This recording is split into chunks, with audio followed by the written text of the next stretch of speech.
A lot of you have been calling me asking if it's the right time to buy, right time to sell.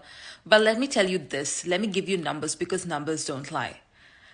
December, our average sale price for Windsor Essex County was $514,000, around that ballpark figure. And for February end, we are sitting at $576,000. And mind you, this huge jump happened without Bank of Canada reducing the mortgage rate. What do you think will happen tomorrow? That's March 6th, when Bank of Canada will definitely drop its mortgage rate to by 25 BPS. And again, in the middle of the year, floodgates are going to open and people are going to start buying who were waiting on the sidelines for the past year.